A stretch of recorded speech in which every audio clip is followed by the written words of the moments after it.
मेरे तिपरासा लोग, अगला 1 महीना डिसाइड करेगा कि भविष्य में तिपरासा अपने हाँ में राज करेगा या नहीं करेगा।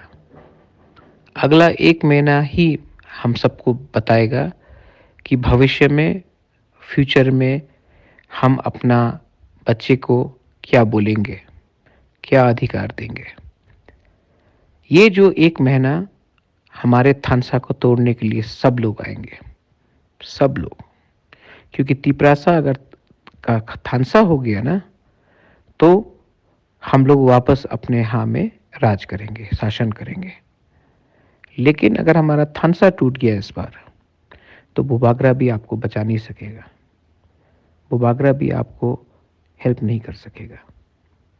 ये जो फाइट सिर्फ कुछ लीडर को मंत्री एमएलए बनाने के लिए नहीं है। ये फाइट है हमारे तिपरासा को भविष्य में उनका अधिकार देने के लिए, उनका ज़मीन को बचाने के लिए, हमारा जो बच्चा है, हमारे जो घर में नेक्स्ट जनरेशन है, उनको कुछ देने के लिए। बहुत हो गया, बहुत हो गया एक दूसरे से लड़के। क्या मिला है हमको?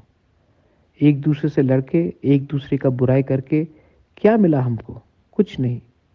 और लड़ते लड़ते एक दूसरे के साथ हमारा ही ज़मीन में कोई और राज कर रहा है।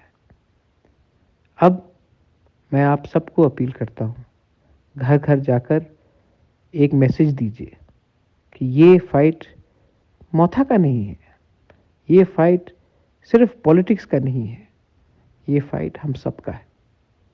ये मेरा लास्ट फाइट है, मैं इसके बाद और फाइट नहीं कर सकता हूँ।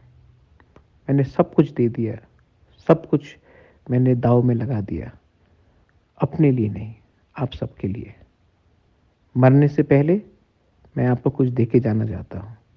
आप डिसाइड कीजिए क्या चाहिए आपको, थानसा या फिर से किसी का गुलामी। चॉइस आपका है, वोट आपका है, थानसा भी आपका है। सोचिए। बेलाय बेलाय ना हम भाई।